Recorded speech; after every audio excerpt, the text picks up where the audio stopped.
खुलुमबाय बड'लेण्ड इंखं टेलिभिजन स्टुडिय'आव आं ललिता गयारि दिनै मोनाबिलिनि गाहाय रादाबफोराव दं। बर' थुनलाइ आफादनि 60थि बोसोरसालिया जथुम्माया थुंगेबाय। बर' बिजोंखौ 11 आरो 12 थाखोसिम जौगाखांहोसिगोन। सानसुमा खुंगुरा नमस्तेनि फिननायाव जय बड'लेण्ड बुङोमोन हादरगिरि रामनाथ क'विन्द। फर लेंगुवेज फर्मुलाया बर'नि सिनायथि थामोनथा आरो रैखाथिखौ फोजोबस्रांगोन दिफेन बर'। टाटा टेक्न'लजिनि मददजों आसामाव गं 77 पलिटेकनिक आरो ITI गायसनगोन। तामिलनाडुआव न' बायसिनना 2 सुबुंनि जिउ खहा।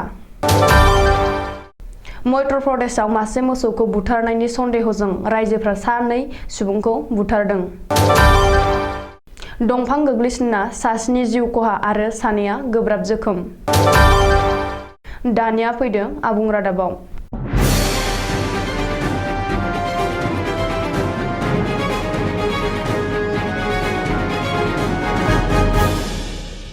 तामुलपुर जिल्लानि कसुबारि गोजोन फोथाराव सानथामनि हाबाफारिजों खुंनाय बर' थुनलाइ आफादनि 61थि बोसोरसालिया जथुम्माया दिनै थुंगेबाय। बर' थुनलाइ आफादनि 61थि बोसोरसालिया जथुम्मायाव आसामनि गुबुन गुबुन जिल्लानि थान्दैफोरजों लोगोसे सोनाब बेंगल, मेघालय, नागालेण्ड, त्रिपुरा, अरुणाचल प्रदेशनि अनगायैबो नसुं हादर नेपाल आरो बांलादेशनिफ्रायबो थान्दैफोरा बाहागो लाफैदों। मख'नो गोनांदि दिनैनि जोबथि साननि गेवलां मेलाव गाहाय आलासि महरै बाहागो लाफैदों भारत हादरनि गिबिसिन नोगोरारि हादरगिरि रामनाथ क'विन्दआ। दिनैनि गेवलां मेलाव हादरगिरि रामनाथ क'विन्दआ गावनि बिबुंथियाव बड'फा उपेन्द्रनाथ ब्रह्मजों लोगोसे बर' हारि दानाय आरो राव थुनलाइ जौगाखांनायनि हाबा मावलांनाय बर' हारिनि माखासे गेदेरमा सुबुंफोरखौबो गोसोखांदों आरो बर' हारिनि इयुन गाहामनि थाखाय बाथ्रा बुंदों।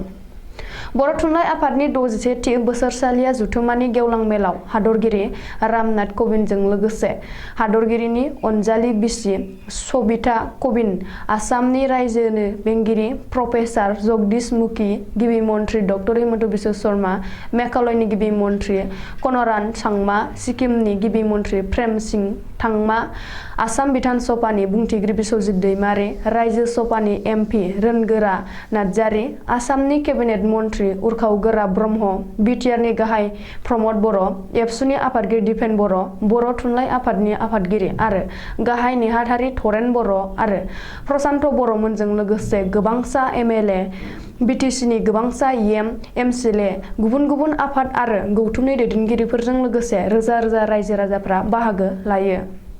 मख'नो गोनांदि तामुलपुर कसुबारिनि गोजोन फोथाराव खुंनाय बर' थुनलाइ आफादनि 61थि बोसोरसालिया जथुम्मायाव बर' हारि दानायजों लोगोसे बर' राव थुनलाइ जौगाखां होनाय, सोलोंथायारि बिथिं जौगाखां होनाय, बर' बिजों फोथांना लाखिनाय आरो आथिखालनि थासारि जेंना जेंगोना आरो बेफोरखौ सुस्रांनायनि बागै गुवारै सावरायनाय जायो।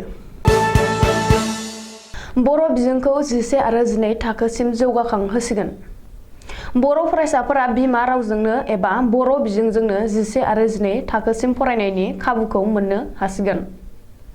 बर' बिजोंखौ 12 थाखोसिम जौगाखां होनाय जागोन होननानै गिबि मन्थ्रि डक्टर हिमन्त बिश्व शर्माया दिनै तामुलपुराव खुंनाय बर' थुनलाइ आफादनि 61थि बोसोरसालिया जथुम्मानि गेवलां मेलाव फोसावदों। मख'नो गोनांदि तामुलपुर कसुबारिनि गोजोन फोथाराव खुंनाय बर' थुनलाइ आफादनि 61थि बोसोरसालिया जथुम्मानि गेवलां मेलाव हादरगिरि रामनाथ क'विन्द, रायजो बेंगिरि प्रफेसार जगदीश मुखी, आसामजों लोगोसे मेघालय आरो सिक्किमनि गिबि मन्थ्रियाबो बाहागो लायो। गेवलां मेलाव गिबि मन्थ्रि डक्टर हिमन्त बिश्व शर्माया बर' राव जौगाखां होनायनि थाखाय माखासे बिथांखिफोर फोसावो। बेजों लोगोसेनो बर' थुनलाइ आफादनि थाखाय गिबि मन्थ्रिया रायजो सोरखारनिफ्राय 5 कौटि रां अनसुंथाइ फोसावो।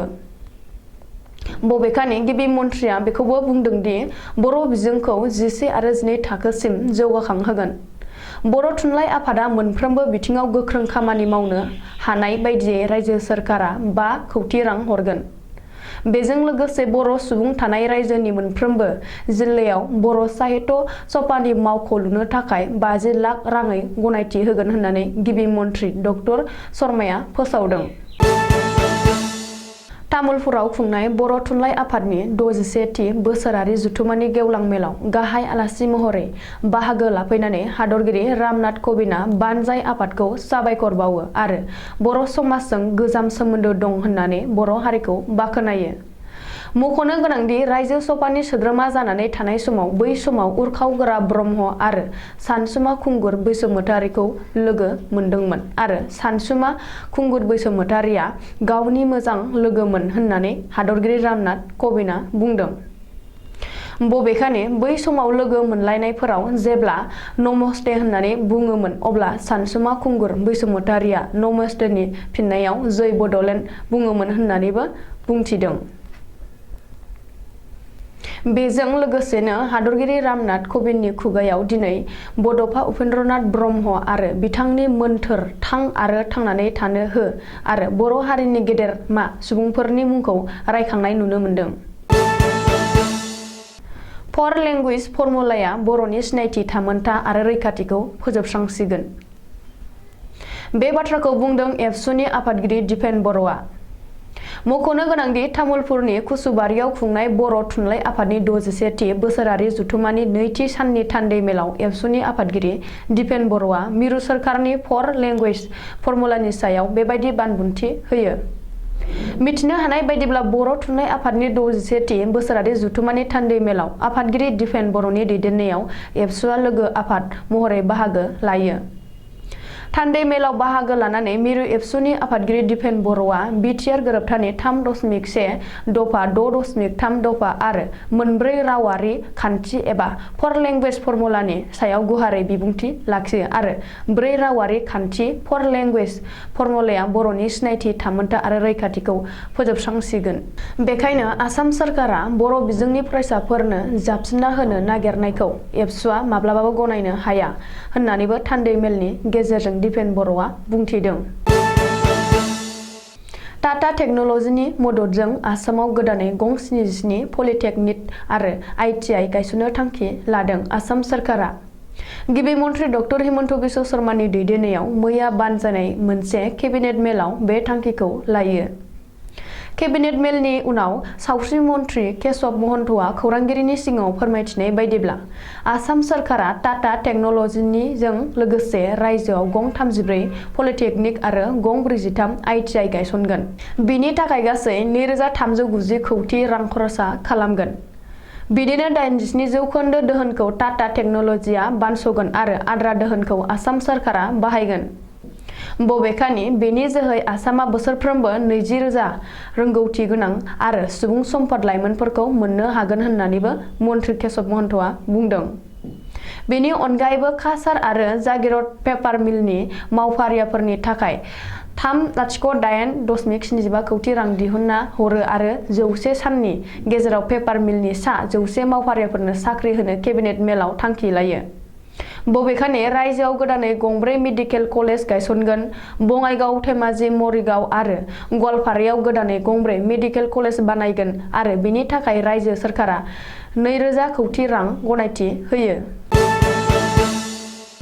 हरखाबै थाग्रा न'आ बायसिनना होसिननानै 2 सुबुंनि जिउ खहा। तामिलनाडुनि थुथुकुडि ओनसोलाव हरखाबै गाव हारसिंनो न'आ बायसिननानै न' सिङाव उन्दुलांफुबाय थानाय समावनो देहा गाज्रि आइजोजों लोगोसे सासे 8 बोसोर बैसोनि उन्दै गथ'सानाव होसिनना 2नि जिउ गोमायो। नाथाय फिसाया खुनुरुखुमै खारग'नो हायो। जाथायनि उनाव देहा फाहामसालियाव फाहामथाय होनो थिसनथाय होदोंमोनब्लाबो देहा फाहामगिरिया थैबाय होनना मिथिहोयो। जिउ गोमानाय सुबुंफोरनि मुंफोरा कालियाम आरो 8 बोसोरनि फिसाजो कार्तिका होनना मिथिनाय जादों। मासे मोसौखौ बुथारनायनि सन्देहजों गासै रायजोफ्रा खौसे जाना नखरसेनि सुबुंखौ बुथारदों। मध्य प्रदेशआव नखरसेनि 2 बिदा फंबायखौ मासे मोसौखौ बुना बुथारनायनि सन्देह खालामनानै मोसौनि बिगुमाया गामिनि सा 20 रायजो राजाफोरखौ लाना थांनानै नखरसेनि 2बो सुबुंखौ इनायै बुना बुथारदों। मोसौ बुथारनायनि सन्देह खालामजाना बुथारजानाय 2 सुबुंनि मुङा सम्पद बाती आरो दानसा होनना मिथिनाय जादों। दाय गैयै 2 सुबुंखौ बुथारनायनि कंग्रेस हानजानि दैदेनगिरिफ्रा दायनिगिरिफोरनि सायाव गोख्रों नायबिजिरनो दाबि खालामदों। मोनसे दुखुनांथाव जाथाय। बबे समाव सोरनि जिउआव मा जाब्रबथायजों मोगा-मोगि जानांगौ जायो बेखौ रावबो बुंस' हाया। दंफां बायसिनना होसिनजाना सासे आइजोनि जिउ खहा आरो 2 सुबुंनि गोब्राब जोखोम। जरहाटनि बरुवा सारियालिनि राजा लामानि सेरनि फांसे गिदिर दंफाङा बार गैया अखा गैयालाबासिनो हरखाबै बायसिनना गोग्लैसिननानै सासे आइजोनि जिउ खहा जायो आरो 2 सुबुंनि गोब्राब जोखोम जायो। जाथायनि उनाव देहा फाहामसालियाव थिसनथाय होदोंमोनब्लाबो देहा फाहामगिरिया आइजोखौ थैबाय होनना बुंथियो आरो 2 गोब्राब जोखोम जानायखौ गोख्रों रैखाथि होनो थाखाय फाहामथाय होगासिनो दं होनना मिथिनाय जादों। दायो ओनसोलनि सुबुंफ्रा हाग्रा बिफाननि सायावसो गोख्रों खुद्रिसारनाय दिन्थिदों। दिनैनि रादाबा एसेनोसै। गोजोन्थों।